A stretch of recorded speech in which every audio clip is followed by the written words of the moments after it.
N'oublie pas de t'abonner à la chaîne YouTube Togovi News.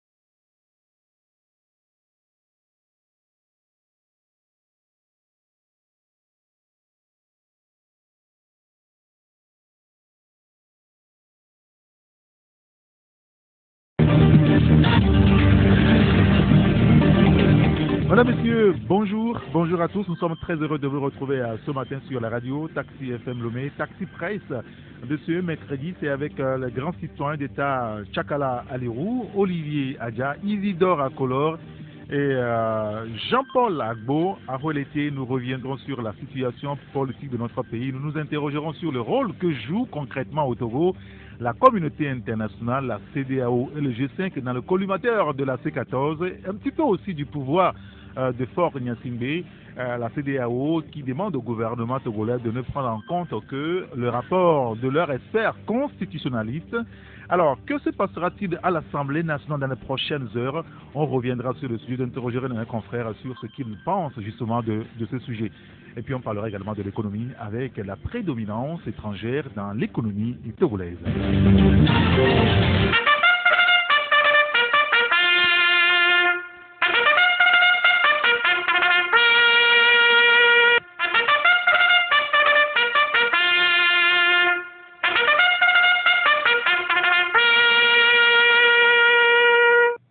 Retour en studio avec mes confrères. Bonjour Isidore Akolor. Bonjour Eric, bonjour à toutes et à tous. Vous allez bien? Pas mal. Merci de nous avoir rejoints.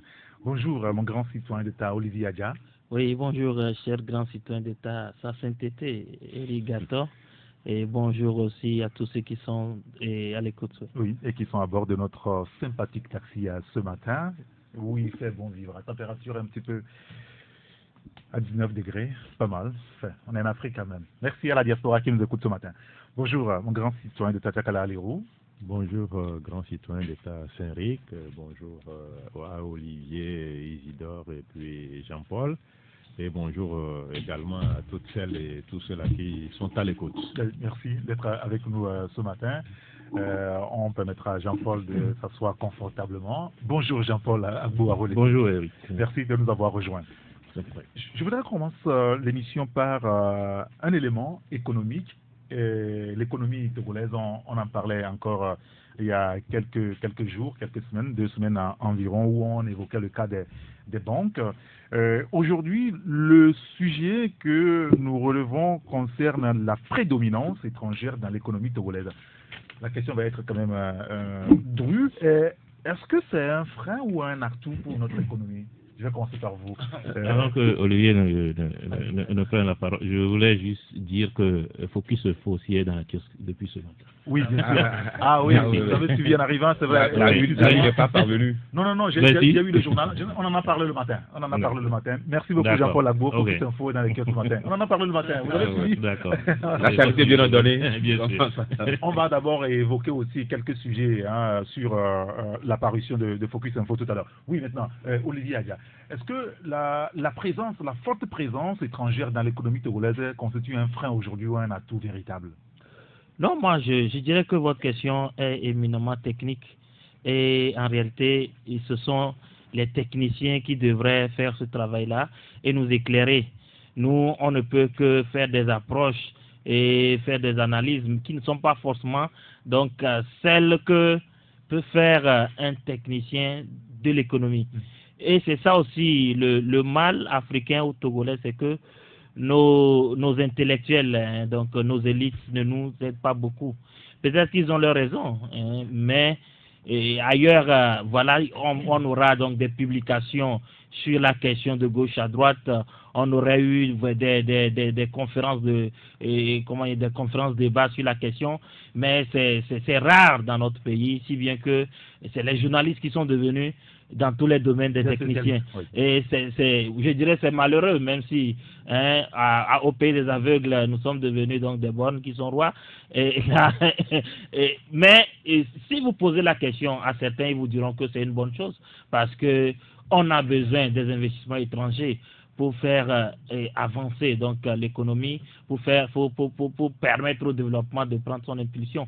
Mais dans certains secteurs, on vous dira que il ne faut pas avoir trop d'investisseurs ou trop de financement étrangers donc dans certains secteurs. Quels sont ces secteurs-là? Alors, on va s'intéresser aux banques et aux assurances. Bien sûr. C'est là où je voudrais en venir en réalité. Absolument. Certains vous parleront. Alors, quand on confie, je ne dirais pas toutes les banques, il y en a quand même une grande partie qui est quand même gérée aujourd'hui par des banques étrangères. Les assurances, pareil. Est-ce que il n'y a pas un risque? Ouais, je me pose la question. Il doit avoir un risque. Toute chose a ses avantages et ses inconvénients, ses revers.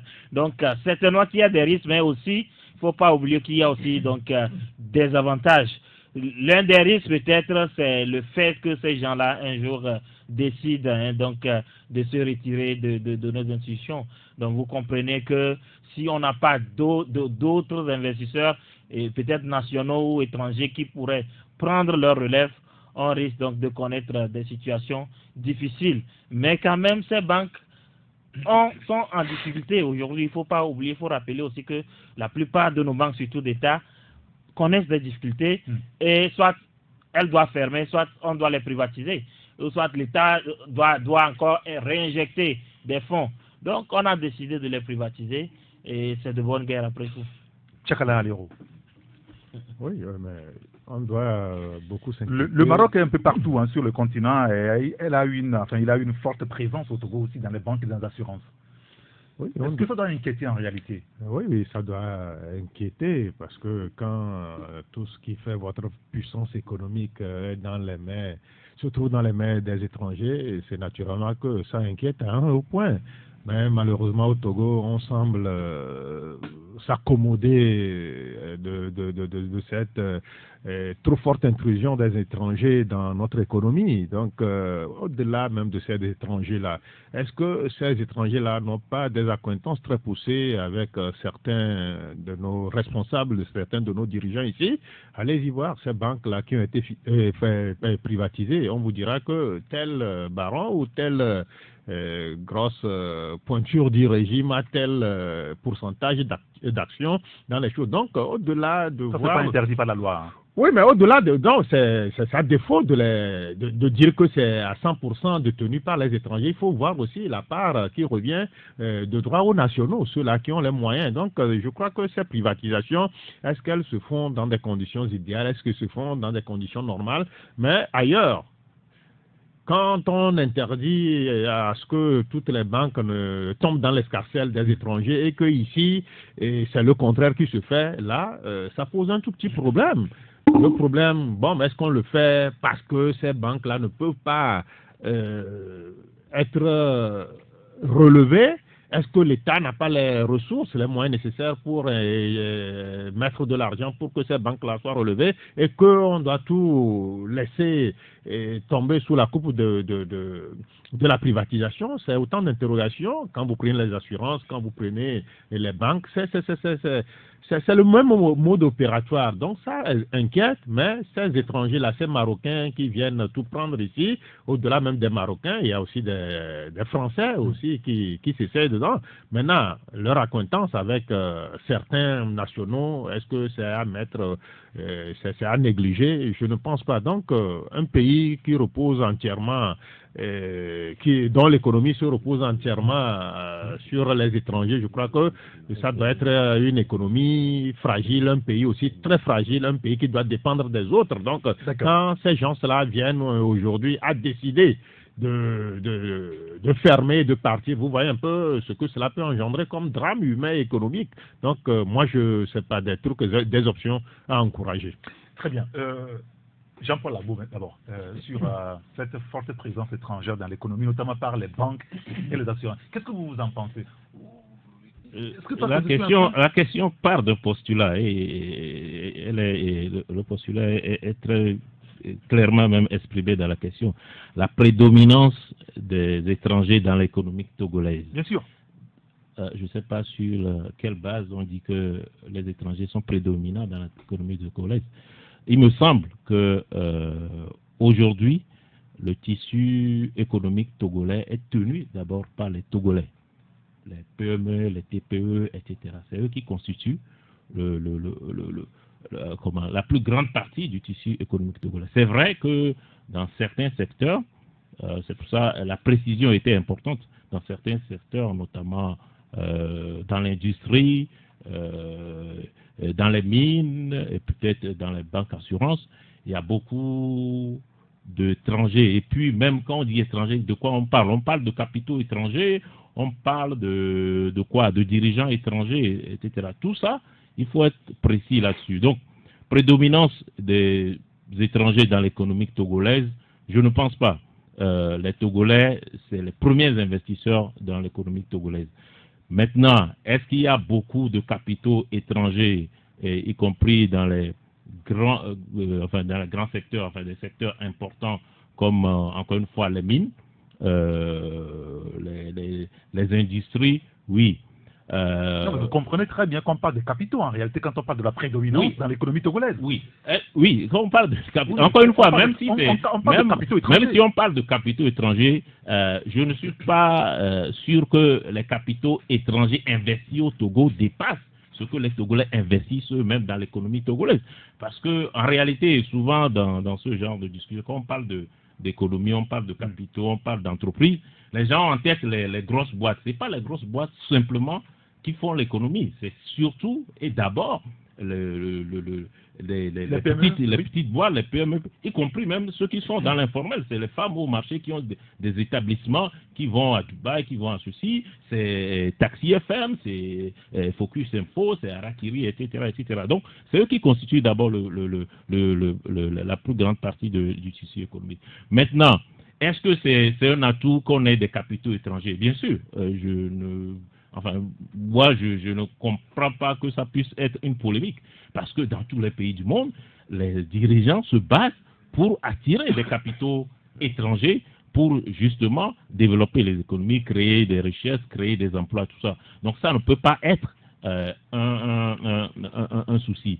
Maintenant, si on dit qu'il y a des secteurs qu'il faut protéger et encourager, parce que on a un savoir-faire. Parce que le débat est à ce niveau également. On a un savoir-faire particulier. Protégeons-nous notre économie vis-à-vis des capitaux étrangers. Oui, c'est là où j'en venais. C'est-à-dire que il faut aussi rappeler qu'on est dans une économie libérale. Si on veut demain, n'importe qui, un investisseur vient, il investit là où il le souhaite. On est dans une économie libérale. Simplement, on peut considérer que sur ce secteur, sur ce produit, sur cette catégorie de services, on a un savoir-faire particulier où on veut donner la chance uniquement aux Togolais. On dit que seuls les Togolais peuvent y investir. Mais on est en train de débattre, citez-moi combien de secteurs il y a où on peut dire qu'il n'y a que des Togolais. C'est un choix politique qui peut être fait.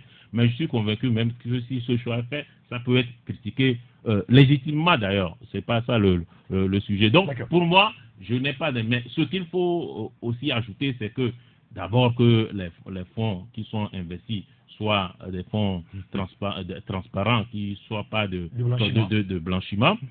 Et puis que dans certains secteurs, il faut peut-être aussi protéger le marché de l'emploi togolais, exiger, comme ça se fait dans certains pays, que si vous investissez dans tel secteur, vous voulez prendre telle part dans telle activité, il faut nécessairement que vous ayez un quota, un quota de Togolais d'abord dans votre actionnariat, ensuite un quota de Togolais parmi vos salariés.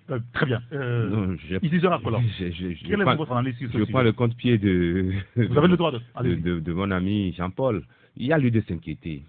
énormément s'inquiéter parce que quand on parle de l'économie, c'est avant tout les services aussi. Hein. Le commerce aujourd'hui est en lambeaux. Les Togolais n'existent plus dans le commerce. Que sont devenus nos nanabins qui faisaient la fierté des Togolais? Aujourd'hui, elles sont décimées. Elles faisaient la fierté du Togo. Mais la faute est à qui? La faute est au gouvernant. Pourquoi on les appelait nanabins? On les appelait nanabins parce qu'il fut un moment où Yadema voulait organiser un sommet. On n'a pas de véhicule. Ce sont ces dames-là qui ont prêté leurs benz au gouvernement. Aujourd'hui, mais elles sont en lambeaux. Et elles influaient sur le wax à l'époque. Aujourd'hui, le marché du wax s'est déplacé en Côte d'Ivoire. Il y a lieu de s'inquiéter. Prenons les institutions. Il ne faut pas relier entre s'inquiéter et le fait que c'est la faute au gouvernement. Mais parce que c'est la faute, c'est le gouvernement qui n'a pas su protéger. Non, c'est parce que c'est le gouvernement qui n'a pas su protéger les nanabins à l'époque. Et ils sont venus par et les ovis, vous vous souvenez, les Chinois sont rentrés dans ce commerce et pirataient les designs, les motifs qui ne sont pas protégés. Mais c'est ça. Aujourd'hui, mais faites un tour au marché. Vous avez le sentiment qu'on ne protège pas suffisamment pas du tout les opérateurs économiques? Pas du tout. Au Togo? Pas du tout les opérateurs économiques. Allez au grand marché, vous allez voir que c'est détenu par, je ne suis pas xénophobe, mais les Nigériens, les Libanais? Les Libanais. Mais les Togolais n'ont plus le monopole, enfin pas le monopole, mais ne sont plus des grossistes, sont devenus des détaillants. Il y a lieu de s'inquiéter. Prenons les banques, parce que c'est là où... Oui, bien sûr. Mais il y a des gens devait se retourner par 2 fois dans sa tombe. Parce que quoi? Mais quand il lorsque... Ça, peut-être que vous ne le maîtrisez pas. Quand on avait lancé la grève illimitée, c'était une certaine banque NCA qui avait sauvé le gouvernement togolais parce que c'était une banque togolaise. Aujourd'hui, combien sont ces banques togolaises? Et ce que beaucoup de gens ne savent pas, ces banques secondaires prêtent à un taux dérisoire, 4%, 3% auprès des banques premières, et empruntent à un taux usurier, 10, 12, voire 14%. Sans cela il y a lieu de s'inquiéter. Très bien. Merci beaucoup Isidore Akolor. Il y a quand même quelques réactions. Il y a un auditeur qui nous dit que l'économie togolaise est détenue par les étrangers. Le gouvernement préfère appauvrir les Togolais, c'est ce qu'il pense et il est dit, pour bien les dominer et les tromper avec 2000 francs au moment des campagnes électorales, nous dit donc cet auditeur. Il y a un autre qui nous dit que ne cherchez pas loin pour la chute de la Nabinz, c'est la cause des incendies des marchés pour affaiblir... Ça a commencé bien avant. Ça a commencé bien avant. Il y a une autre réaction d'un auditeur, mais avant peut-être, Carla, vous voulez prendre aussi la parole sur le sujet. Je donne la parole ensuite à Olivier. Non, pour les banques, je crois qu'il y avait une banque quand même qui faisait la fierté des Togolais. C'était la BTD qui n'avait aucun problème. Et subitement, on a décidé de transformer cette banque en Aura Bank avec une forte prise étrangère là-dedans. Et allez-y comprendre ceux-là qui sont les actionnaires. Je le dis et je le fredonne parce qu'il y a des indices concordants qui attestent que vraiment il y a des gens qui sont haut placés, qui ont fait en sorte que la BTD devienne Aura Bank pour que ce soit leur propriété. Donc vous voyez, quand on n'arrive pas à protéger ce qui doit être notre fierté nationale, quand on n'arrive même pas à gérer, à pousser les nationaux, à quand même à avoir une assise dans l'économie nationale, c'est ça. Quelqu'un a dit tantôt que non, on le fait à des fins politiques. Moi, je ne suis pas... je renchéris en disant que non, on a cette facilité-là d'appauvrir les Togolais parce qu'il faudrait qu'ils soient dans le besoin.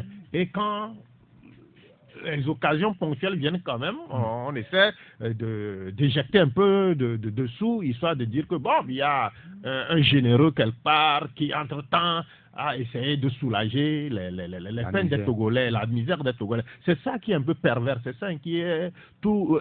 Cela relève d'un cynisme au niveau de ceux-là qui nous gouvernent. Donc, ils ne sont pas sérieux, ils veulent que toute l'économie du pays repose. Quand on dit que non, l'informel, l'économie, c'est l'informel, oui, l'informel, mais dans quelles conditions ces gens-là arrivent aussi à marquer leur territoire?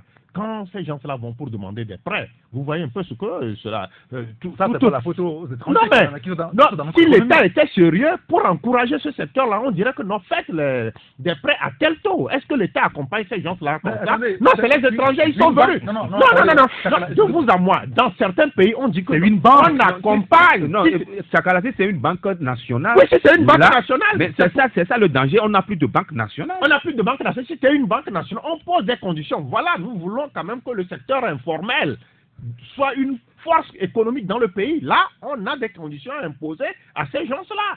Et ça va prendre. Vous pensez qu'aujourd'hui, on va demander à Aura Bank ou ben à la BESIC, ou bien à Tidja, à Rifa Bank d'aider le secteur informel à aller.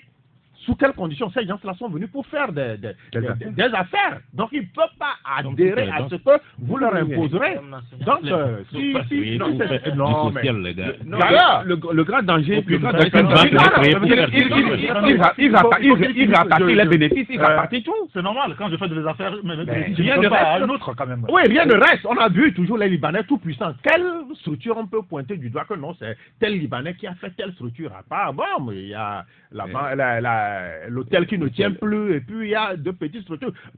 Ils ont une fixation. On vient, on amasse, on fait fortuner, là, on amène ça à notre Vous avez des craintes aujourd'hui que lorsque tous ceux-là quitteront le Togo un jour, notre économie sera à terre. Il y a un auditeur qui nous dit, bon, il n'y a rien, je vous pose la question juste. Alors, il y a un auditeur qui nous dit, oui, pour qu'il y ait des étrangers et des capitaux étrangers au Togo, mais le mal, c'est que le Togolais ou les Togolais sont essentiellement relégués au secteur informel avec tous les harcèlements dont ils font l'objet de la part de l'OTR. On préfère faire des facilités aux opérateurs étrangers au détriment des locaux, zone franche avec des facilités douanières, avec le non-respect du SMIG et des règles élémentaires de travail, dit cet auditeur. Il y a des Togolais dans la zone franche. C'est à quoi je vais. La zone franche n'est pas créée seulement pour les étrangers. Les Togolais aussi peuvent donc évoluer dans la zone franche. Il suffit que... Et ils y sont. Oui, bien sûr, je sais qu'il y a plein de Togolais. Oui, mais ce n'est pas une question d'étrangers, c'est une question de volonté. Si moi je veux inscrire mon entreprise dans la zone franche, personne ne me dirait non. Donc, il y a ces avantages aussi et ces inconvénients de toutes les façons. Mais moi, j'aimerais peut-être inscrire le débat à deux niveaux. J'ai essayé de jeter un coup d'œil sur Internet. Oui. Et on prend le cas du Royaume-Uni, qui depuis 1980 a ouvert son économie à des investissements étrangers directs. Et qu'est-ce qui est arrivé? C'est que le Royaume-Uni a décollé dans plusieurs domaines, mais aussi connaît aujourd'hui des difficultés à cause du Brexit parce que, étant donné qu'ils ont décidé donc de quitter l'Europe, donc les investisseurs ont aussi décidé de quitter le Royaume-Uni. Et c'est là peut-être les risques. Mais c'est une politique nationale du gouvernement. Moi, quand on prend le gouvernement togolais, je dirais bien que nous avons besoin absolument des capitaux étrangers, dans tous les domaines d'ailleurs de notre économie.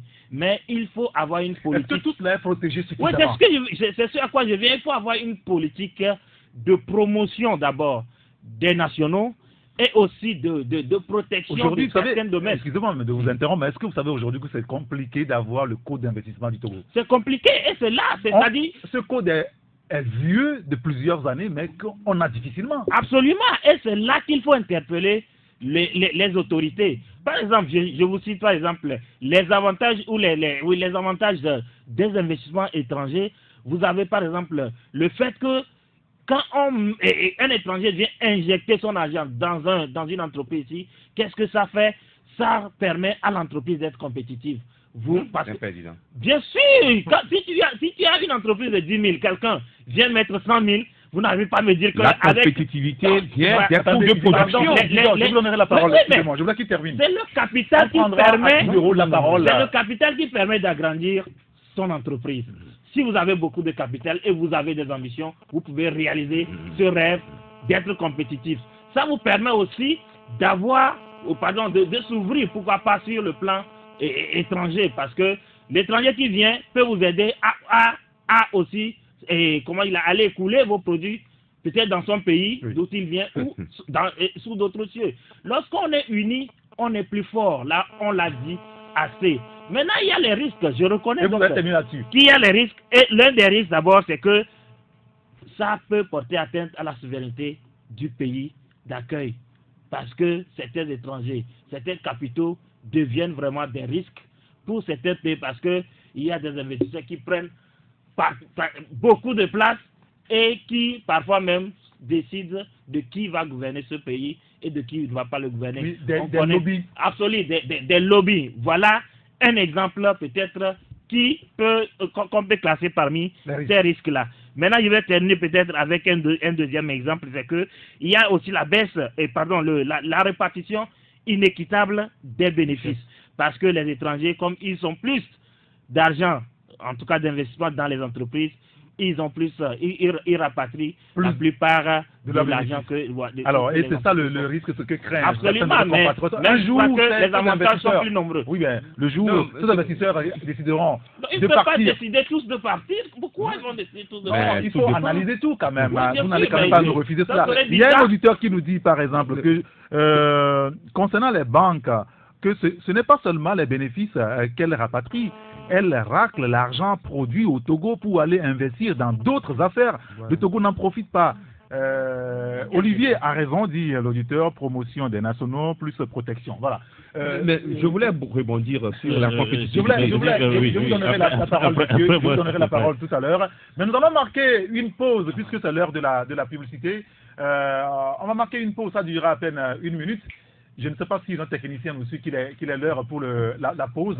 Nous allons marquer une pause et on se retrouve tout à l'heure pour la suite du débat. Retour en studio pour la seconde partie des Taxi Presse avec Tchakala Aléo, Olivier Aga, Jean-Paul Agbo à Relété et Isidore Akola. Jean-Paul, c'est vous qui devez avoir la parole maintenant. Oui, d'abord pour dire que moi je persiste et je signe là-dessus. Les premiers investisseurs dans l'économie togolaise, c'est les Togolais, ce n'est pas les étrangers. Et il n'y a pas de prédominance étrangère. Je dirais même qu'il n'y a pas trop plein de capitaux étrangers dans notre pays. Moi, je trouve même qu'il n'y en a pas suffisamment et qu'il faut les attirer. Susciter davantage d'investissements de nos nationaux, mais aussi attirer les investisseurs étrangers. Le débat, des fois, est difficile parce que tout est vu à l'aune du fait qu'il n'y a pas alternance, que c'est les mêmes ou que les gens veulent avoir toujours. Lorsque c'est ça, il n'y a plus de débat possible, puisque quel que soit l'argument que vous avancez, l'argument peut être chiffré, peut être basé sur des faits, on vous oppose le fait que, non, avec ce raisonnement-ci, ça ne, pour moi, ça ne crée pas un sentiment. En même temps, c'est une réalité, je le refuse pas, mais ça ne peut pas. Pour moi, je vous donnerai la parole. Pour moi, ça ne peut pas tout expliquer. Parce que ça crée quoi? Ça crée un contexte, un environnement de pessimisme. Vous parliez tout à l'heure du fait qu'il y a des étrangers au marché et tout ça. Je vous confirme, il y a beaucoup. Je ne veux pas donner l'exemple de ce Nigérien que j'ai connu il y a une dizaine d'années qui venait me vendre des CD, etc., qui était là, qui venait dire grand frère, prenez-moi, qui aujourd'hui est entre Dubaï, Hong Kong et tout ça. Tout ça pour dire quoi? C'est-à-dire, lorsqu'on crée un contexte de pessimisme, où on explique aux gens que rien n'est possible, ce n'est même pas la peine de se lever le matin et d'aller se battre parce que ça ne servira à rien. Ceux qui sont là, et c'est leur faute et tout ça, vous n'y arrivez jamais. Dans le même temps, il y a des gens qui viennent de l'étranger, qui voient dans notre pays des opportunités et ils les saisissent. Je ne nie pas des difficultés. On ne ose pas suffisamment en réalité au Togo et que c'est de vrais problèmes. Oui, je dis pas qu'il n'y a pas de difficultés. Ce que je dis, c'est que on ne peut pas estimer qu'il y a trop d'étrangers qui viennent se battre, faire du business. Il y a des Togolais aussi qui sont à l'étranger, qui font du business. Il y a des Ivoiriens au Mali qui font du business. Il y a des Maliens au Sénégal qui font du business. Ne nous concentrons pas sur ce genre d'état. Levons-nous le matin, battons-nous. Si on n'y arrive pas, s'il y a des obstacles, battons-nous pour lever ces obstacles. S'il y a des entraves, battons-nous pour que ces entraves soient levées. Et ne résumons pas tout au fait que quelqu'un ne veut pas qu'on se qu'on réussisse. Non, moi, je ne voulais pas politiser le débat parce que j'avais donné l'exemple d'Yadema qui protégeait le marché togolais à l'époque. Peut-être on a dit que le contexte n'est pas le même. Mais, oui, mais quand même, je m'en donne pour preuve Donald Trump qui aujourd'hui protège le marché américain, qui pourtant était l'économie la plus libérale à l'époque. Mais quand Trump s'est rendu compte que bon, toutes les industries sont délocalisées vers la Chine et que les produits chinois venaient doper le marché américain, il a commencé par les protéger. C'est en cela la responsabilité et le rôle régalien de l'État de pouvoir protéger quoi, la consommation intérieure. Permettons qu'Isidore aille jusqu'au bout de son raisonnement. Je vous donnerai la parole si on a encore un peu de temps. J'ai juste 4 minutes encore. Ceux qui se rappellent des années 80, 70-80, les Togolais produisaient. Qu'est-ce qui s'est passé? On ne donne plus de l'investissement aux Togolais. Le Togolais, mais les banques, quand vous y allez, aujourd'hui, les banquiers font plus confiance aux étrangers qu'à un Togolais. C'est ça. Non, c'est pas parce qu'ils sont plus sauvables, mais c'est parce qu'ils ont un lobbying. Ils ont un lobbying qui marche. Vous allez dans une banque, vous voulez faire un prêt, on va vous demander des fonciers que vous n'avez pas, des cautions que vous n'avez pas. Et quand, excusez-moi le dire, un Libanais se pointe, mais le même jour, on lui octroie le fonds. Qu'est-ce qui se passe? Parce que nous n'avons plus de banque nationale. Avant, il y a des gros fonctionnaires, enfin des cadres qui au moins faisaient des prêts et donnaient un peu à leurs femmes de faire leur activité. Aujourd'hui, même les 4 à 1 ont du mal à avoir des prêts bancaires. Allez-y fouiller. C'est ça le grand problème. Maintenant, je voulais rebondir sur la compétitivité. Très rapidement. La compétitivité dont parlait Olivier. Non, la compétitivité d'un produit vient des intrants.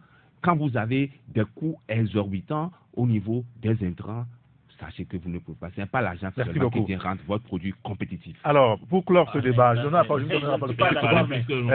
Oui, mais non, il ne va parler plus que vous. Je vous donnerai la parole, en tout cas, sur d'autres sujets. On aura forcément le cas de revenir là-dessus. Je voulais quand même passer. Attendez, Olivier, la discipline du groupe quand même. Alors, je voulais quand même lire quelques messages des auditeurs, parce qu'il y a plein de réactions là-dessus. Et un autre auditeur qui nous dit le Ghana revient à la nationalisation des banques, la perte de souveraineté vis-à-vis des banques lorsque toutes les banques sont dans les mains de l'étranger. Les taux d'intérêt sont élevés dans ces conditions. Lorsque vous avez un taux de croissance de 5% contre un taux d'emprunt de 11%, signifie que vous faites un déficit de 6% pour financer l'extérieur. Et c'est compliqué, nous dit l'auditeur. Un autre qui nous dit, copions ce qui est mieux ailleurs comme le Sénégal où les étrangers ne peuvent pas ouvrir ni de PME ou PMI s'ils ne sont pas associés aux Sénégalais. Nous dit, pas seulement au Sénégal, mais au Niger aussi, c'est comme ça. C'est ces investisseurs étrangers dont on fait cas. Mais c'est le Togo qui les soutient. Tous ceux-là qui sont venus investir. Ça, c'est pas un crime. Ils octroient leurs prêts où? C'est qui? Au niveau de Pomar, allez-y là-bas. Ils ont pris des milliards où? Cautionnés par qui? Par des nationaux. Mais imaginez-vous qu'un seul Togolais ait cette idée-là aussi de développer le marbre ou bien d'aller exploiter le marbre de Pagala. Et vous voyez une fonte ou bien quelqu'un du régime allait soutenir pour que cette personne ait le truc minimum pour qu'elle démarre ses activités. Non, tout cela qu'on crie que les étrangers viennent investir là, non. Ils ne viennent pas avec des mallettes d'argent. C'est ici.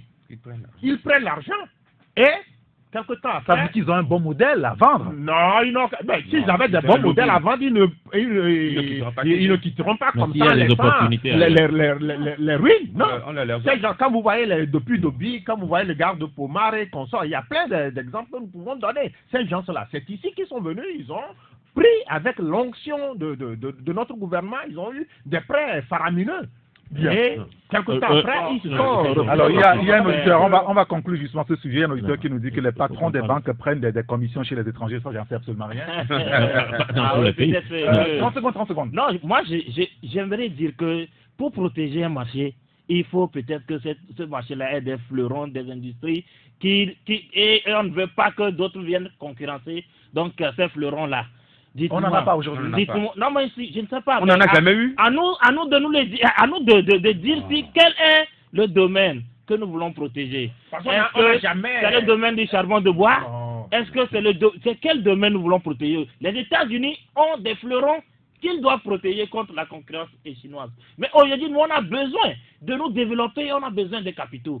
Que ce soit des capitaux des nationaux, il n'y en a pas beaucoup malheureusement, et que ce soit des capitaux étrangers, on a besoin. Maintenant, c'est la politique intérieure qui va permettre de garantir le bien-être de tous les Togolais et de permettre aux Togolais d'avoir beaucoup plus d'emplois. Jean-Paul Agbo, même les banques sont réticentes pour octroyer des crédits aux employés des sociétés privées, nous dit un auditeur. Allez-y.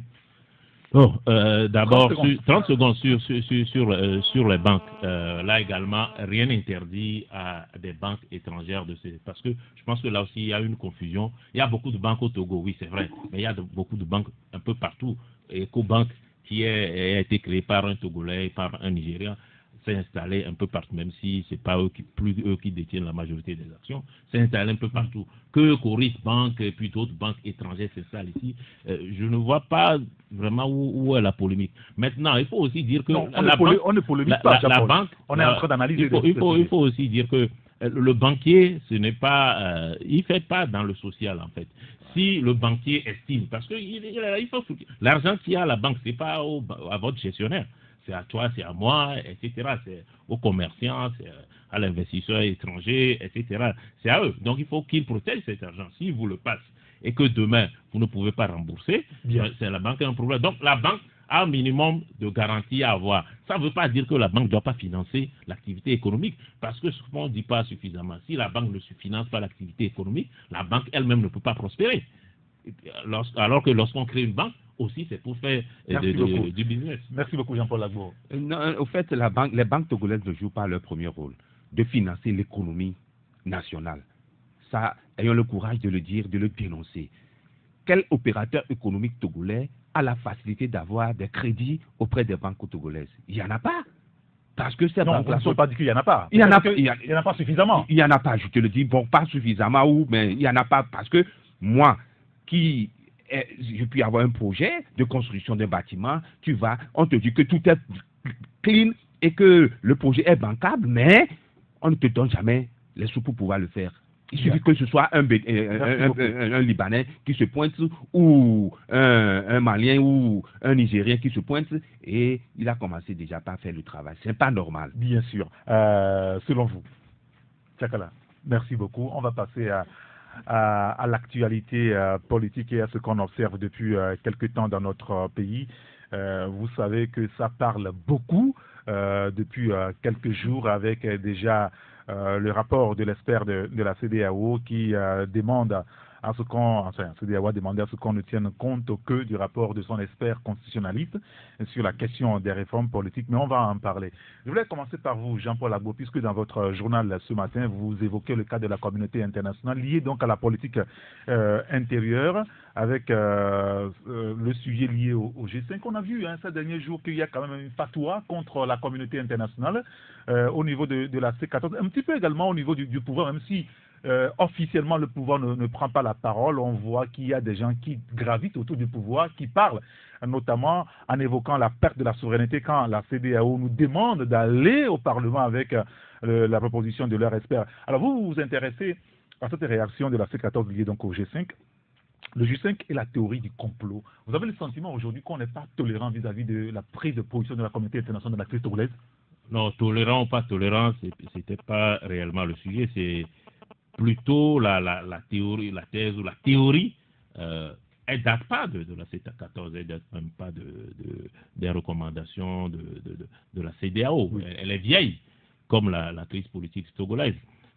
Cette thèse selon laquelle la communauté internationale, une bonne partie des dirigeants de la sous-région, des organisations régionales ou sur-régionales se concerteraient pour faire taire les aspirations du peuple togolais et maintenir à tout prix le pouvoir du Togo et entraver les actions de l'opposition pour atteindre ses objectifs. C'est de cette théorie-là, c'est cette théorie-là qu'on développe dans l'article et qui, pour parler trivialement, nous a fait un peu sourire parce que objectivement, on n'explique pas en quoi et pourquoi la communauté internationale, la France, les États-Unis, l'Allemagne, l'Union européenne, la Guinée et puis tous les autres se réuniraient pour faire taire les aspirations que représente le Togo en fait. Objectivement, dans ce concert. Vous avez dit que représente le Togo? Oui. Mais ils ne veulent pas que le Togo brûle. Si le Togo brûle, ça va contaminer les autres. Et donc, ça dit que le Togo représente quelque chose, Jean-Paul. Non. La théorie du complot part du postulat que c'est ça le complot, que ce qui est admissible chez tous les autres, ces pays-là s'organisent pour que ce ne soit pas admissible au Togo. C'est ça le complot. Ce n'est pas que la communauté internationale ne veut pas que le Burkina brûle, ne veut pas plus que le Bénin brûle. Ce n'est pas. C'est-à-dire que tu confirmes ce que je dis. C'est-à-dire que le Togo n'est pas un cas particulier pour la communauté internationale. Le Togo n'a pas quelque chose de particulier qui fait que Donald Trump appellerait demain, comme on l'a dit dans l'article, appellerait Macron, appellerait la chancelière allemande pour dire, mes chers amis, ce qu'on va faire, écoutez, il faut absolument que le 20 décembre, les élections aient lieu au Togo, parce que, non. Nul n'imagine ce film-là. En fait, la théorie du complot a cette vertu d'exonérer les acteurs, les principaux acteurs de leur propre responsabilité dans cette crise. Parce que, encore une fois, je ne vois pas objectivement pour quelles raisons ces grands pays et les pays régionaux vont se réunir, se concerter depuis les années 90 pour, soi-disant, entraver les objectifs. Très bien. Je vous donnerai aussi la parole. Je vous donnerai la parole. Calmez-vous, Isidore, calmez-vous. On vous donnerai la parole. Olivier Tchakala Alero, est-ce qu'on pourra parler de complot contre le Togo dans le contexte actuel? Quel rôle joue la communauté internationale au juste? Non, cette communauté internationale, par moment,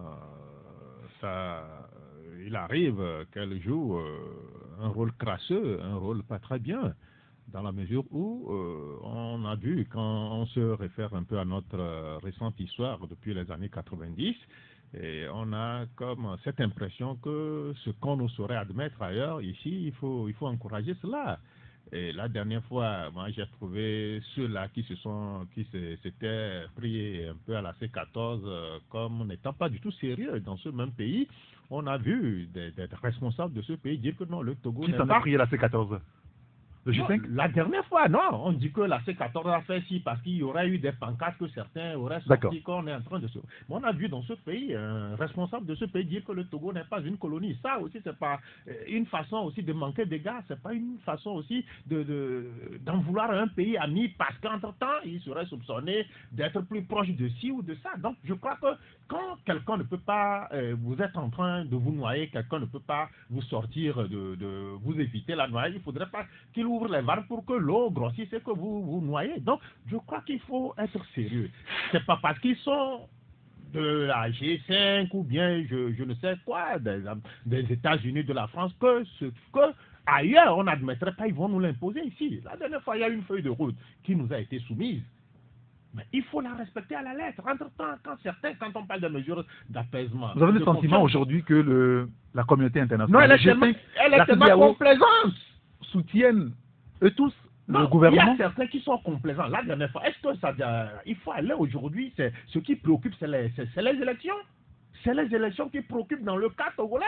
Si tant est que c'était les élections, on en a tellement fait. Mais pour autant, il n'y a pas eu de gel de la situation. Il n'y a pas eu de décrispation de la situation. Donc aujourd'hui, on a une feuille de route. Vivement que ces gens-là nous enjoignent de respecter scrupuleusement la feuille de route. Mais quand on va à faire la fixation que non, on doit aller aux législatives le 20, c'est là que certains estiment que il y a une politique de 2 poids 2 mesures. Bon, en même temps, il faut préciser que ce point-là aussi est contenu dans la feuille de route de la CEDEAO. Hein. Oui, dans la feuille de route et maintenant les autres aspects. Quand on parle d'apaisement... Je rappelle juste que ça aussi est dans la feuille de route de la CEDEAO. Est-ce que c'est chez eux, ceux-là qui nous enjoignent d'aller aux élections? Chez eux, c'est dans de pareilles situations. Les processus électoraux sont menés de cette façon Non, Merci ce qu'ils beaucoup. n'admettent pas chez eux, il ne faudrait pas qu'ils nous demandent de le faire ici chez nous. C'est ça qui, ma foi, amène certains à dire que mais il y a le Un complot complot. contre certaines aspirations des Togolais. Isidore maintenant. Non, la théorie des complots se confirme, Aujourd'hui, mais remontons dans les années 63. C'est l'hypothèque de 63 qui nous poursuit jusqu'à présent. Et ça soutient la thèse du complot de la communauté internationale contre l'aspiration profonde du peuple togolais. Est-ce que vous vous rappelez des conditions dans lesquelles le président démocratiquement élu, le premier président Sylvain Solupo, a été assassiné? Dans l'ambassade des États-Unis, avec une chargée des affaires américaines, Madame Proudhada, qui avait appelé l'ambassadeur français pour qu'on l'assassine. pour qu'on l'assassine. Mais c'est ça.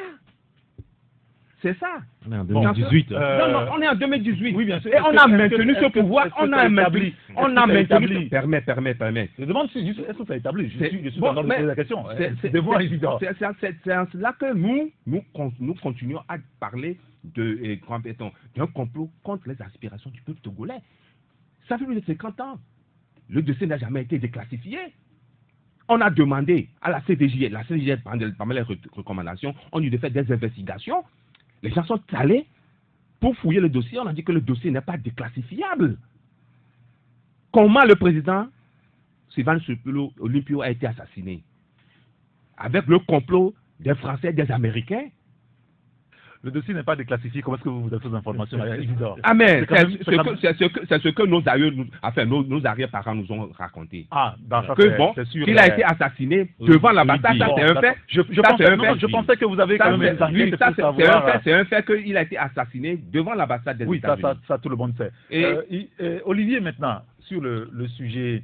Aujourd'hui, quand dans l'opposition, on s'attaque frontalement à la CEDEAO, au G5, disons la communauté internationale, est-ce que vous penserez, comme certains de nos compatriotes, que politiquement, ce n'est pas correct?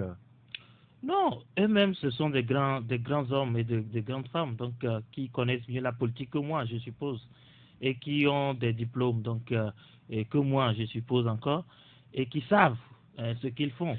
De toutes les façons, j'estime que l'opposition togolaise a toujours commis les mêmes erreurs avec les mêmes conséquences. Cette lutte-là dure 30 ans déjà, bientôt, de toutes les façons, et ce n'est pas que dans le parcours, sur le chemin donc, de cette lutte, l'opposition n'a pas eu le soutien de la communauté internationale. Est-ce qu'il y a un temps, la communauté internationale n'avait Dieu que pour le Togo et son opposition? Et l'Union européenne est allée jusqu'à mettre fin à sa coopération avec le Togo parce que, voilà, donc, il y avait une crise et elle avait... On a parlé de suffisance démocratique. etc. Donc, si on me dit aujourd'hui que la communauté internationale est en complot contre l'opposition, contre le Togo, c'est une question qui me paraît bizarre, hein, parce que en réalité, cette communauté internationale veut aussi que les choses évoluent au Togo, veut que les choses avancent, moi je crois. Mais est-ce qu'elle veut que ces choses avancent à n'importe quel prix? Elle veut que ces choses avancent avec n'importe quelle stratégie? Elle veut que ça dégénère pour changer? Est-ce qu'on doit se retrouver dans un chaos total? Je crois que cette communauté internationale veut plutôt nous accompagner. Hein, donc, comme un père tient la main de son enfant et l'accompagne jusqu'au... Est-ce que c'est ce qu'on est en train de voir Absolument. dans la réalité? Absolument. Moi, c'est ce que je suis en train de voir. Le confrère Chakala disait qu'il y a une feuille de route de la CEDEAO qui n'est pas respectée. Oui, mais la CEDEAO, elle fait partie de la communauté internationale, non? Ou bien je me trompe? Alors, pourquoi cette feuille de route qu'on promeut et celui qui l'a fait, on dit qu'il est en complot? C'est-à-dire c'est deux choses qui sont contradictoires, à mon sens. D'accord? Si la CEDEAO a eu le courage... La CEDEAO ne peut pas proposer quelque chose pour sortir de la crise et faire autre chose. Et être en complot pour faire saboter la chose. De toutes les façons, la logique est un peu peut-être bizarre. Ça peut arriver. On ne sait jamais parce que les hommes sont ce qu'ils sont. Les faits sont mais, têtus, hein. Mais je crois que moi, ce que je vois, c'est que la CEDEAO ne veut pas que le Togo bascule dans des lendemains incertains. La CEDEAO veut accompagner le Togo par le dialogue, par une méthodologie, une méthode de diplomatie en ne mettant pas, ou bien en ne fâchant aucune des parties. Mais à la fin, est-ce que c'est la bonne méthode aujourd'hui? Je crois que c'est la bonne méthode.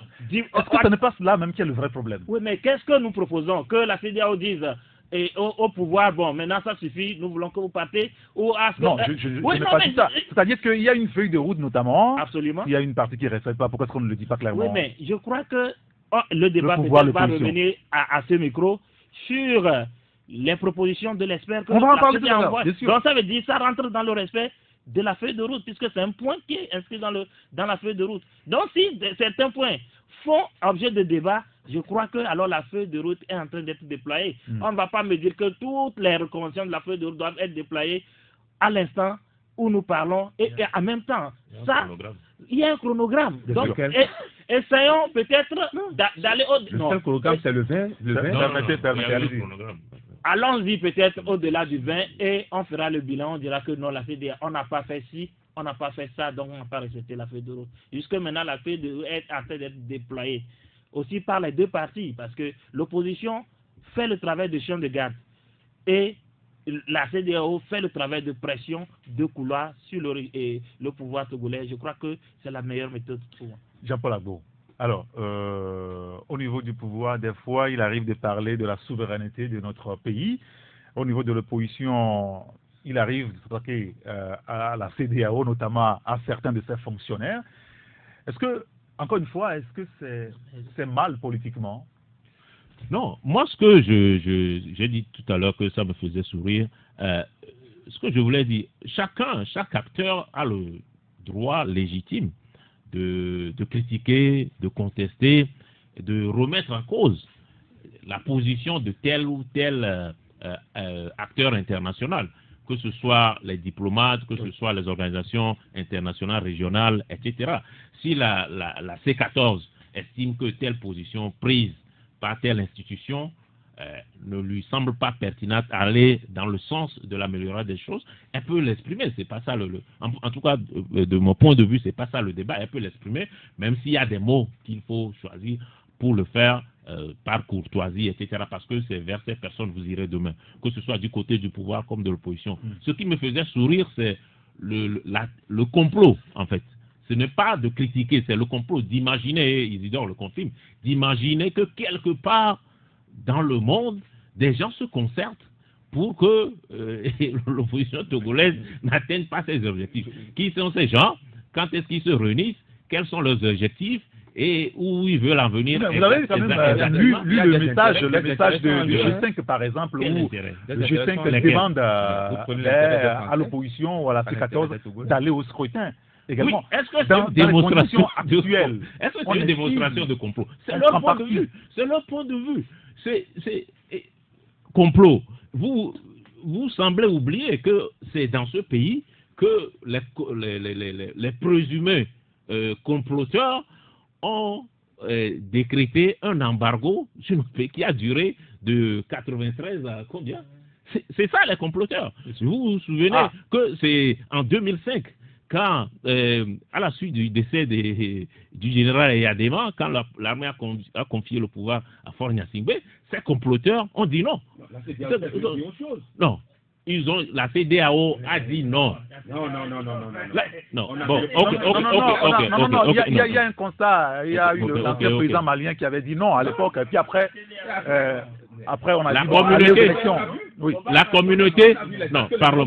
Non. Vous avez vu les gens que je vous ai juste fini mes phrases. Nous avons une pause à observer. Ces comploteurs ont dit non, que cette succession n'était pas admissible. Ces comploteurs, à l'issue au sommet du 31 juillet, ces comploteurs ont défini une feuille de route. Merci beaucoup. Ces comploteurs ont demandé à l'UFC de quitter la CENI. On va revenir tout à l'heure sur le sujet après la pause publicitaire. Dernière partie de Taxi Presse avec mes confrères Isidore Akolor, Jean-Paul Agbo à Roleté, Olivier Adja et Tchakala Alerou. Mais avant de les retrouver pour la suite du débat, nous avons la rédaction de Taxi FM qui est en ligne. Bonjour, Amen Assignon. Bonjour Eric Gator. Merci de nous avoir rejoints. Vous êtes au programme pour Taxi Midi. Quel est le contenu de votre journal? Alors Eric, dans Taxi Midi de ce mercredi 21 novembre 2018, forces de sécurité, médias et organisations de la société civile sont en parfaite collaboration pour des élections apaisées au Togo. On témoigne la rencontre d'échanges initiée par le ministère de la Sécurité mardi à Nanterre. On en parlera. Intégrer les questions de changement climatique dans les politiques globales de développement pour mieux actualiser le deuxième rapport biennal. C'est dans cette approche que le projet de préparation de la 4e communication nationale a été officiellement lancé mardi à Lomé. Et puis du 27 au 29 novembre, les portes de la presse togolaise s'ouvriront au grand public dans une approche de délocalisation. C'est Sokode qui accueille cette année la 5e édition de ces journées de la presse.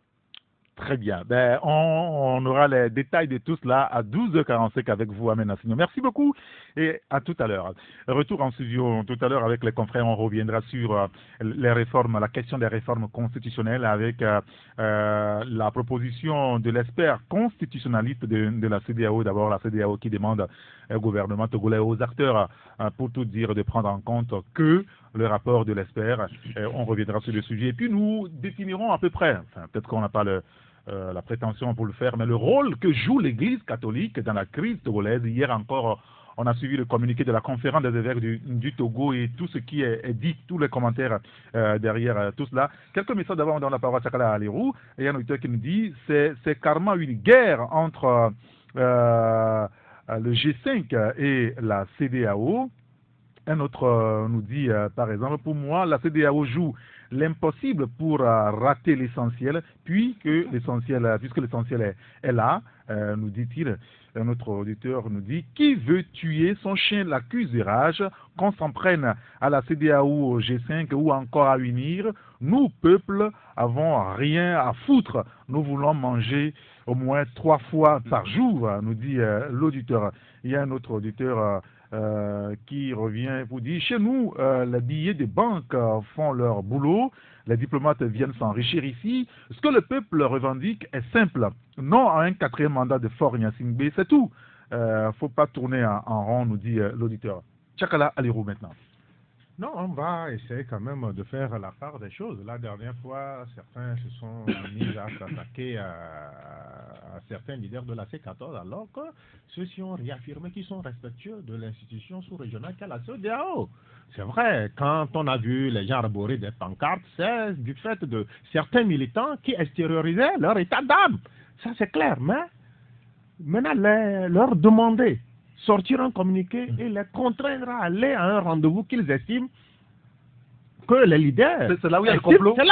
C'est là qu'ils estiment que non, c'est pas normal. Parce qu'ailleurs, quand les conditions ne sont pas réunies, on ne va pas à des élections. On a vu aussi en Afrique, dans la sous-région ouest africaine, ou dans certains pays, ce n'était pas encore réuni les conditions pour aller à ces élections. Les gens ne sont pas allés. Même CEDEAO a demandé à ce que les dates soient reportées. Donc pourquoi le Togo va se singulariser? On va singulariser le Togo, ce qui n'est pas faisable ailleurs. On tend à nous l'imposer ici. C'est là que moi j'estime que les leaders ont été d'une clairvoyance absolue en ne saisissant pas ce que la C14 les enjoint de faire. Le G5. Le G5 les enjoint de faire. Donc, je crois que la théorie du complot, elle existe bel et bien. Quand on a vu, depuis l'accord politique global qui a été parrainé par certains, et jusqu'à ce jour, on ne fait que refredonner le même refrain. Les réformes, les réformes. Est-ce qu'ailleurs, ça peut durer autant de temps? On a vu, même CEDEAO sanctionner des gens qui ne respecteraient pas certaines conditions qu'on leur a posées. Mais pourquoi, bon, avec le Togo, on est tellement laxiste, on est attentiste, on attend peut-être que l'irréparable survienne avant, qu'on ne se meuve, qu'on dise que non, il faut arrêter, il faut arrêter. Donc, je crois que la C14 est en train de court-circuiter ce que nous ne souhaiterons pas que ça arrive. Très bien. Dans une quinzaine de minutes environ, nous donnerons la parole aux auditeurs sur le 93 95 99 99 ou le 99 20 09 59. Cet auditeur de nous dire sur notre numéro de messagerie, le 10 71 49 62, c'est le message WhatsApp.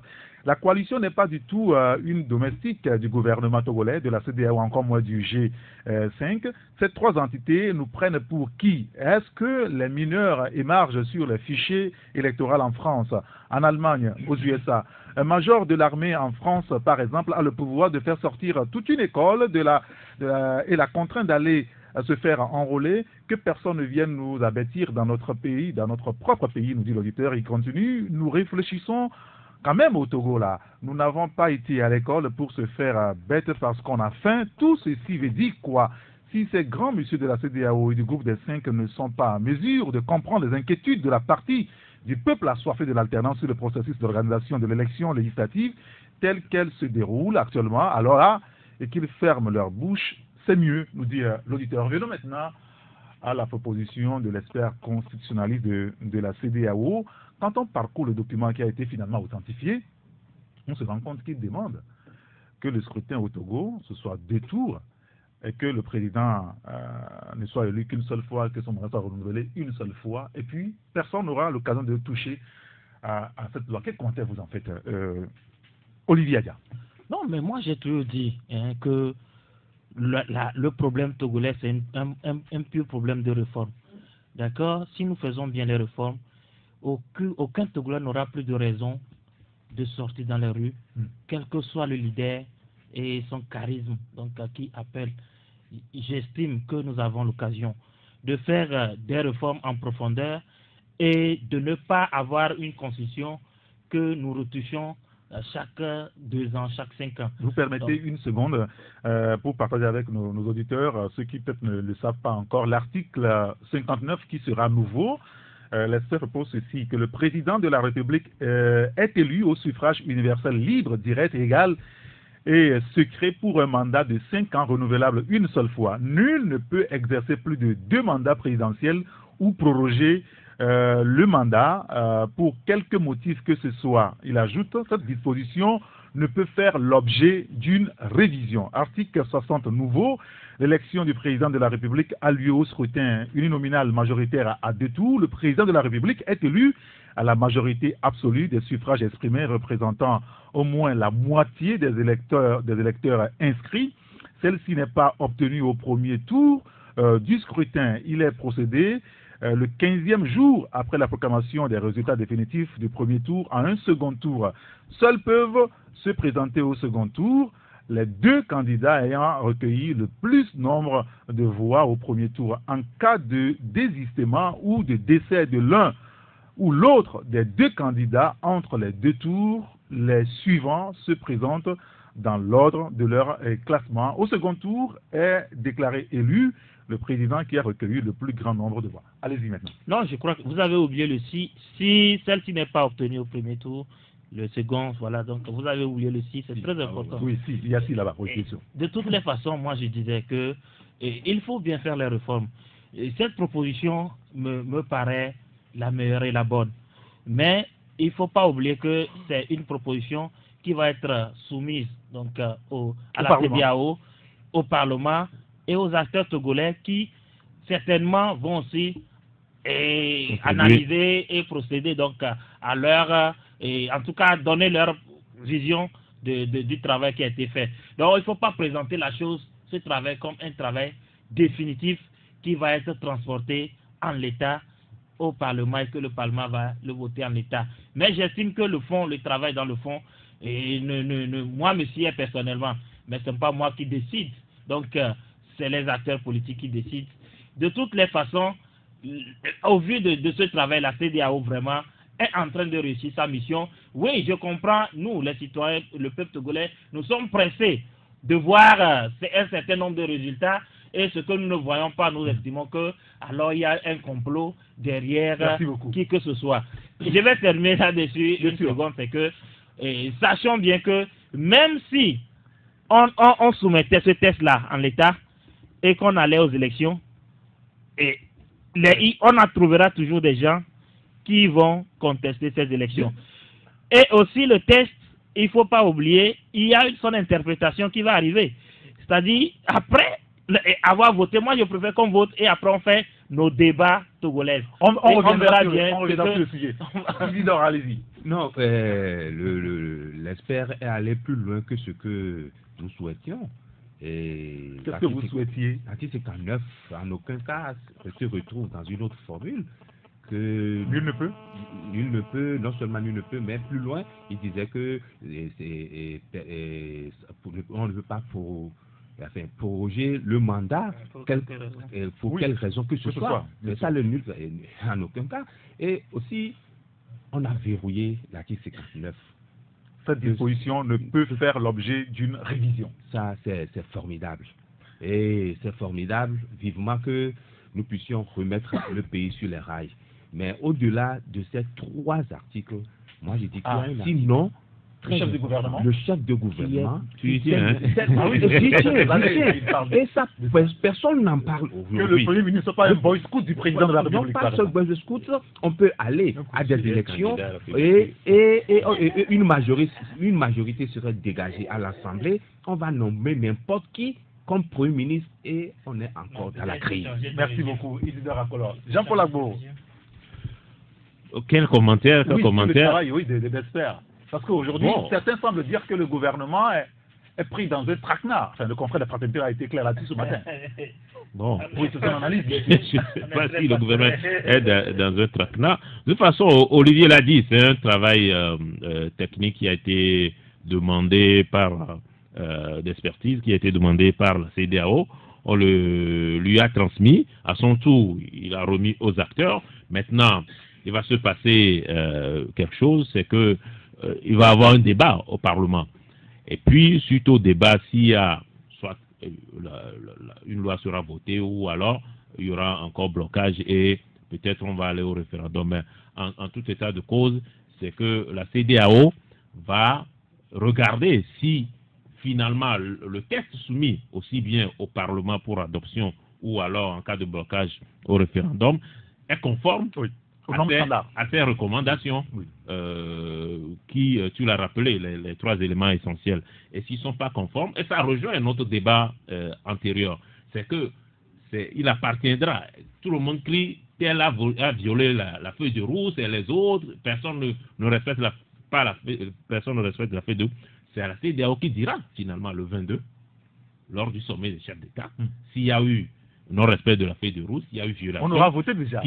Qui aura violé. Et là, on aura le mot de fin de la CEDEAO par rapport à la mise en œuvre de la feuille de route, y compris sur le texte qui aura été adopté ou rejeté par l'Assemblée nationale. Parce qu'il faut qu'il y a... Mais ce que je répète simplement, juste un mot, que bon, il a fallu un expert sénégalais pour nous sortir. Oui, mais justement, c'est dommage. Est-ce que c'est pas le vrai problème? Nous-mêmes autour dans ce studio, on aurait pu l'écrire, quoi. Non, c'est pas ça le vrai problème aussi. Mais le problème du Togo, s'il faudrait que ce soit quelqu'un qui vienne d'ailleurs pour quand même... On se plie. Absolument, parce que ça fait déjà des décennies qu'on tourne autour de cette constitution. On ne s'entend pas.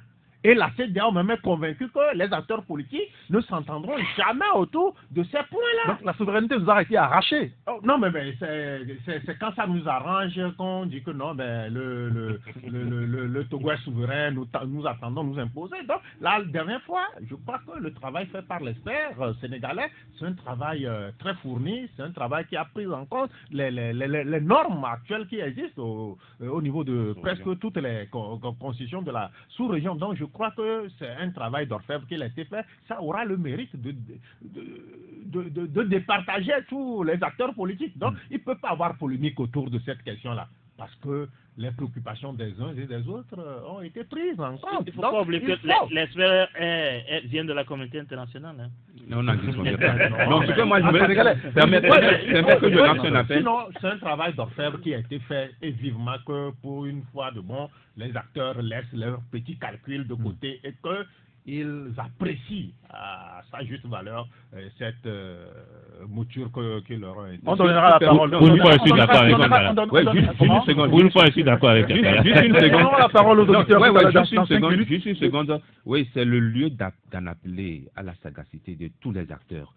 pour que la décision de couloir puisse commencer. Justement, parce et que je voulais justement prendre la barre le bon. Merci beaucoup de me trouver un mot de transition pour revenir sur la dernière sortie de la conférence des évêques du Togo, qui a aussi hier dans son message appelé quand même à la vraie sagacité des acteurs politiques, des protagonistes de la crise, de faire quelque chose parce que nous courons un danger réel aujourd'hui, à constater la conférence des évêques du Togo qui s'est appuyée sur un message fort quand même du prophète Ésaïe. Ésaïe 62 notamment, où on va dire le sacrificateur avait quand même poussé quand même un cri pour en appeler à ses concitoyens à l'époque. Comment est-ce que vous jugez finalement ce message des prélats, des évêques du Togo? Ils se mêlent trop de la politique finalement?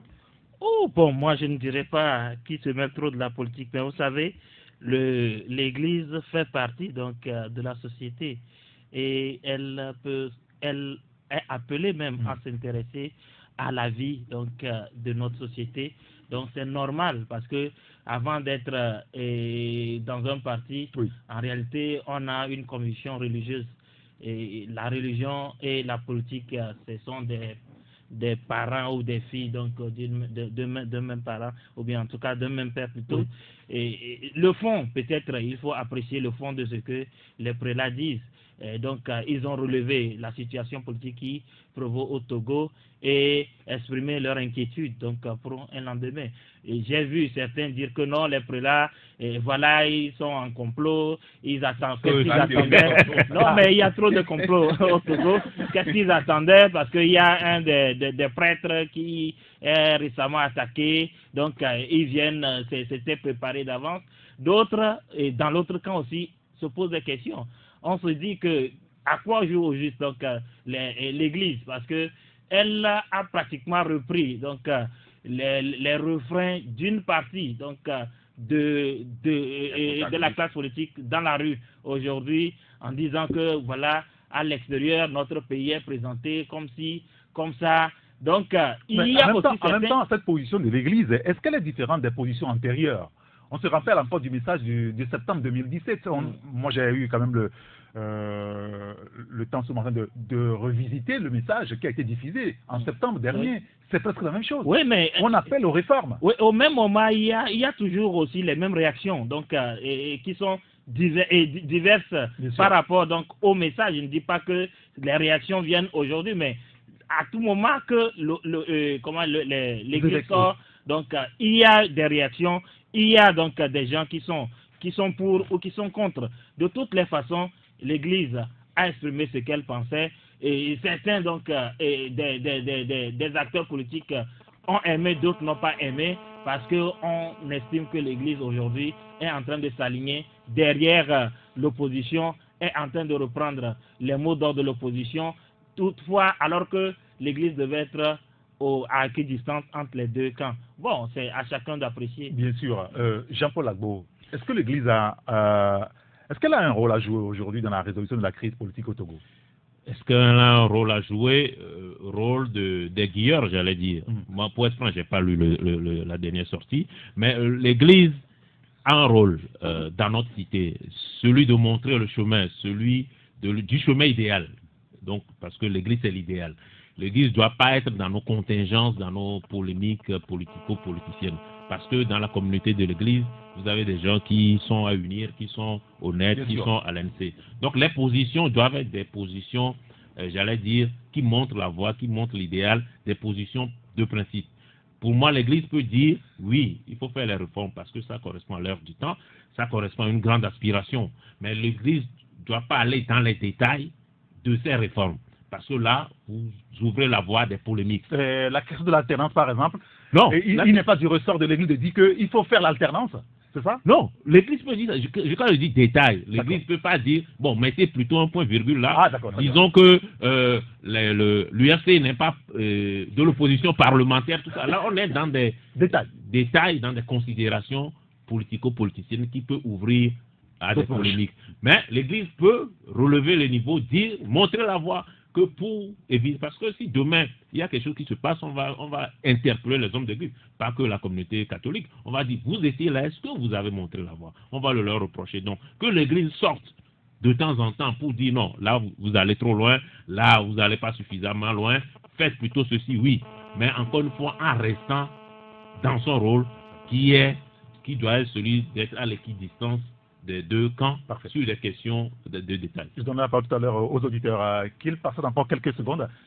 Isidore. Non, moi j'ai apprécié cette sortie et les évêques, les prélats sont constants. Hein, et c'est en cela que j'invite les autres communautés religieuses aussi à leur emboîter le pas pour qu'on ne dise pas que pourquoi ont pris telle décision.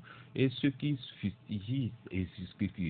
fustigent plutôt cette sortie des évêques, je me dis, peut-être ils ont oublié l'anecdote de Lazare et le riche, que le riche se retrouvait maintenant dans les enfers et demandait à Lazare d'envoyer quelqu'un et conseiller ceux qui sont sur terre que bon, il faut suivre telle voie. Donc, ils sont les représentants du Dieu sur terre. C'est à eux de nous montrer la voie et je pense qu'ils ont joué leur rôle. Alors, quelques séquences quand même du message des évêques du Togo. Les évêques hier, là je vais lire les morceaux choisis par le confrère Savoir News ce matin dans son article. Les évêques du Togo ont dénoncé la mauvaise foi des protagonistes de la crise qui secoue le pays. Ils disent notamment « Aucun Togolais n'est fier du spectacle désolant que nous imposent continuellement les acteurs politiques de notre pays. Depuis des décennies, la lutte pour la liberté, la démocratie, l'alternance politique ainsi que le processus de réconciliation de notre pays n'ont jamais abouti à cause de la mauvaise foi des acteurs politiques, plus soucieux de leurs intérêts personnels que du bien commun. Les mêmes causes produisant les mêmes effets, l'espoir suscité par l'implication de la CEDEAO dans la résolution de la crise qui secoue le pays depuis plus d'1 an à travers la désignation des facilitateurs, cède lentement le pas à la désillusion et à la déception. Le désespoir, une fois encore, s'est emparé du pays. Comme tant de citoyens et d'observateurs étrangers de notre crise, dit-il, estiment que la préparation unilatérale des élections en violation flagrante de certaines dispositions contenues dans la feuille de route des médiateurs de la CEDEAO risque de conduire de nouveau le pays vers le chaos. Et je vais finir sur. Il est en effet évident que la tenue des élections sans les réformes qui s'imposent ne résoudra pas le problème togolais. Elle ne fera qu'exacerber les tensions et les violences. 1 minute, Tchakala. On a la parole aux auditeurs. Non, c'est des illuminés. Comment ça? Non, mais tout ce qu'ils ont eu à faire comme constat, cela relève de la pure réalité. Ce que nous vivons tout le temps. Ils n'ont pas indexé tel chapitre et tel autre. Ils ont parlé des acteurs politiques. Ça veut dire que tous sont dedans. Tous peuvent concourir à ce que l'embellie se fasse dans ce pays. Parce que ça fait déjà des décennies que nous traînons les mêmes tas. À partir du moment où on ne s'est pas entendu et que certains sont venus prendre à bras le corps nos problèmes, on se doit de se soumettre à cela. On n'a pas besoin de dire que non, au nom de notre souveraineté, on va faire ci et ça. Si l'antidote qui nous a été prescrit est le bon, est le meilleur, je crois qu'il faut aller par ça. Il ne faut pas renfrogner la mine en prenant ces produits-là qui nous ont été proposés pour guérir le mal dont nous souffrons. Donc, l'Église catholique, elle est constante, elle joue son rôle, et je crois que les acteurs politiques se doivent quand même de lire ce qu'ils nous ont demandé de faire. Parce qu'il en va de l'honneur des Togolais et de l'image même de notre pays. Parce qu'on ne peut pas tout le temps tourner en rond pour les mêmes questions. Alors, il y a cet auditeur qui nous dit l'Église ne doit pas être à équidistant des positions. L'Église doit dire la vérité. Et si la vérité rencontre la position d'une partie, tant mieux. Allô? En politique, la vérité. Allô? Oui, bonjour. Oui, bonjour, c'est Cyril Le Saint. C'est monsieur? Cyril Le Saint. Ah, monsieur Cyril Le Saint, nous vous écoutons. Oui. Je voulais intervenir par rapport à la communauté internationale toujours. Un peuple qui voulait avoir son propre monnaie et vous avez tué son président. Vous savez ce que ça pèse politiquement? Bon, il n'y a que ça qui est visible. Mais il y a plusieurs choses qui ne sont pas visibles. Il y a une grande différence entre la réalité et la vérité. J'invite les journalistes d'aller faire des recherches plutôt. Moi, je ne suis pas journaliste, mais j'ai fait des recherches. Il faut que nous soyons debout en tant que Togolais. pour libérer notre pays. Qu'est-ce que c'est que la CEDEAO, l'Union européenne ou autre? On ne sait pas. Je sais une chose, nous avons le Togo. Nous devons délivrer notre pays de la main de ces sorciers, ces méchants, ces sanguinaires. Merci beaucoup, M. Cyril. Ils se réunissent. C'est pour partager ce gâteau qui est le Togo. Ils ne vont plus partager ça. Merci beaucoup, Cyril Le Saint. On a compris l'essentiel. Merci de nous avoir appelés. On va prendre derrière vous notre auditeur. Allô? Allô? Oui, bonjour. Bonjour. C'est monsieur? Monsieur Miwanuko depuis Adapame. Monsieur Miwanuko, nous vous écoutons. Ok. Je voudrais dire ceci au peuple togolais à travers ce message. Il va directement à le G5, à la CEDEAO, que Dieu n'est pas la force, mais Dieu a la force. Je vais vous développer un peu. Oui, on n'a pas beaucoup de temps, hein, M. Miwanuko. Non, je m'excuse. Plutôt, c'est le temps qui est la force. Mais Dieu utilise le temps. Voilà. Le temps va arriver pour ce pays. Et nous allons sourire. D'accord. Très bien. Le temps qui va arriver est proche. Merci beaucoup, M. Miwanuko. On a compris l'essentiel. Il y a notre auditeur qui est au téléphone. Avant de le recevoir, il y a ce message de notre auditeur. La C14 doit accepter la proposition de réforme, même s'ils ne vont pas à l'élection. C'est un sacrifice. Mais est-ce que l'interprétation sera comme on le sait au niveau du NIR, et qui nous fait penser que nos profs nous ont appris dans une autre langue? Se demande l'auditeur. Si l'Église doit être invitée pour la purification, pour l'empêcher à faire sa proposition, en tout cas, je n'en sais absolument rien. Allô? Allô, bonjour, monsieur. Oui, bonjour, cher grand citoyen d'État. Oui, c'est monsieur Louis Cissé qui vous appelle. Monsieur? Louis Cissé. Monsieur Cissé? Oui. Nous vous écoutons. Monsieur Eric, oui. Vous vous rappelez qu'un jour vous avez invité monsieur Nathalie chez vous sur la radio et j'ai appelé, je lui disais que ce ne serait pas mieux que le Togo aille sur la France et négocier le départ de ce pouvoir. Parce que ce qu'on est en train de faire actuellement, que la CEDEAO, la communauté internationale, tout ça là, c'est du pipeau. C'est du pipeau. Il faut qu'on se dise la vérité. Le vrai problème du Togo, c'est la France et l'armée togolaise. Il faut qu'on fait des négociations, des vraies négociations pour pouvoir libérer ce pays. Bien. Les gens, c'est pas de la CEDEAO là, c'est de la communauté. D'accord. Très bien. Bonjour. Merci beaucoup, M. Tissé. Merci de nous avoir appelés. Alors, vous verrez que la majorité rejettera cette proposition de loi comme ils sont toujours dans la conservation du pouvoir par tous les moyens. Nous dit l'auditeur qu'on laisse tranquille l'Église, elle ne fait que dire ce qui ne va pas. Allô? Bonjour, monsieur Eric. Bonjour, cher ami Albert. Comment allez-vous? On rend grâce à Dieu. Nous voudrions avoir votre commentaire sur le sujet. Voilà. Moi, c'est juste pour dire que Dieu est grand et il est toujours grand. Tout ce que j'allais dire, monsieur Jean-Pierre et Jean-Paul Ago l'a dit. Il vient de le dire que l'Église doit être au milieu. Voilà. C'est tout ce que nous demandons aussi aux journalistes. Ils n'ont qu'à être au milieu et nous servir le bon discours. Le reste, on n'a pas besoin d'eux, on n'a pas besoin de se connaître. Mais quand ils viennent nous dire ce que, c'est-à-dire le plus petit... Monsieur, ne vous adressez pas aux journalistes. Jean-Paul, Non, je ne vais pas le laisser finir. Non, j'ai venu la dernière fois, je lui ai très dit que je ne le laisserai plus. Oui, tu m'as monsieur Albert, laissez les journalistes faire leur travail. Si ça vous intéresse pas, éteignez votre radio. Je ne vais pas vous laisser faire, monsieur. On ne va pas éteindre nos radios à cause de vous. Monsieur Albert. Alors, souffrez d'écouter ce qu'on dit. Alors, sur le sujet, souffrez d'écouter ce qu'on dit. Jean-Paul, excusez-moi. Monsieur Albert. On ne va pas. Monsieur Albert. Oui. Nous avons posé un débat qui est sur le Jean-Paul, excusez-moi. Monsieur Albert, il y a un sujet qui est sur le tapis. Quelle est votre analyse? C'est ce qui nous intéresse. Voilà, c'est très bien.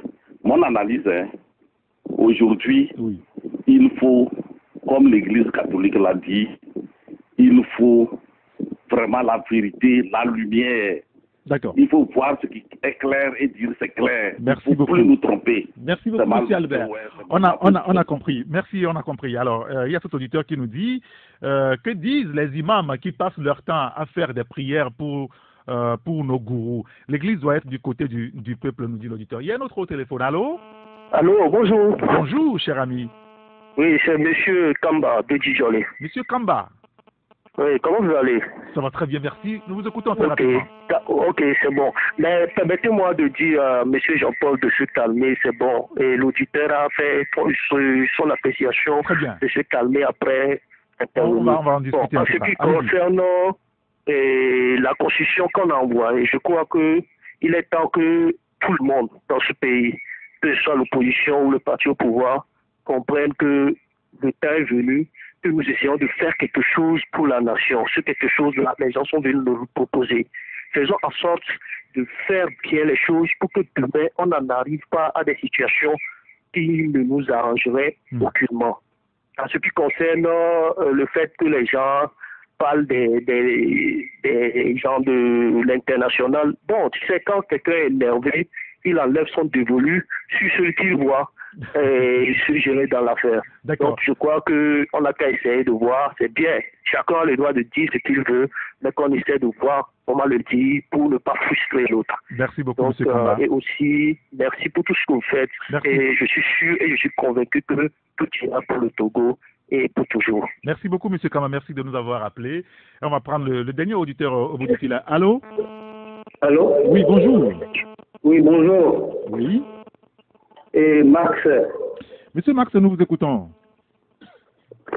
Ok. Et à propos de la CEDEAO. Monsieur Max, est-ce que votre téléphone est sur main libre? J'ai été à ma radio. Hein. Oui, votre téléphone est sur main libre et nous avons de l'écho à l'antenne, s'il vous plaît. Si vous pouvez le mettre à l'oreille. Ah, ben, il est parti, tant mieux. En tout cas, l'auditeur, un autre qui nous dit « J'aimerais dire aux Togolais, quand la libération de la France sous la dictature de Louis XIV a eu lieu, ils n'ont pas besoin de la communauté internationale pour parvenir à leur libération. C'est ainsi pour le Burkina, l'Égypte, la Tunisie, que les Togolais prennent la lutte sur leurs épaules après. La communauté internationale suivra le peuple togolais. Peuple togolais, par ta foi, la nation togolaise est née. » Le dernier auditeur maintenant. Allô? Allô? Oui, bonjour.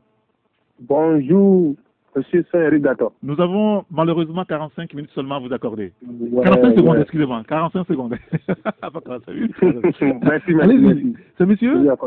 Oui, c'est monsieur Assem. Assem. Allons-y. Allons-y. Je salue tous vos confrères qui sont avec vous. C'est des secondes qui partent, monsieur Anselme. Ouais, le problème qui se pose, moi, personnellement, quand moi je voyageais chez ma maman au Ghana, on m'appelle Togolais, je suis fier. Je suis très fier même. Parce qu'aujourd'hui, arrivé au Ghana, je me cache même. Non, mais pourquoi? Ouais, le problème c'est quoi? Fier de notre pays, de toute façon. Ouais, mais je ne veux pas mais la mettre aussi mon pays. C'est pour cela que je dis je me cache. D'accord. Tout ce qui se passe même chez nous au Togo, c'est ça qui me fait honte. D'accord. Le problème, c'était quoi? On dit qu'on n'a qu'à aller faire les choses pas à pas, mais les trois personnes, eux, ils se sont escaladés ou pas pour aller au niveau de la CENI. Parce que si c'est qu'eux n'étaient pas allés au niveau de la CENI, ça ne peut pas se poser jusqu'alors. Parce qu'on dit on n'a qu'à recomposer la CENI. Si c'est pas que eux-mêmes ils se sont passés. Ce débat-là est déjà fait, M. Anselme. Le jour même que je n'étais pas Lomé. C'est pour cela que je dis. Ah, d'accord, très bien. Quand arrivé au Ghana, ça me fait honte. Bon, d'accord, très bien. Excusez-moi. Merci beaucoup, Anselme. Merci de nous avoir appelés. Vous étiez absent entre-temps, mais vous aurez dû écouter Taxi FM puisque nous sommes sur la toile taxifm.tg. Merci beaucoup, Anselme. Merci de nous avoir appelés. Alors, avant de donner la parole au confrère pour conclure très rapidement, je voudrais quand même faire une petite précision parce que la semaine dernière, lorsque nous avons fini d'animer l'émission ici, mercredi dernier, il y a eu beaucoup de choses qui sont comportées sur la toile, notamment par rapport à Jean-Paul Agbo, où on lui a prêté des choses qui n'ont jamais été dites sur l'antenne. Et mercredi dernier, nous n'avons jamais parlé de Tikwi Atedam dans l'émission ici, mais il a été écrit que Jean-Paul Agbo a dit que la C14 prépare un coup contre le régime depuis le Ghana.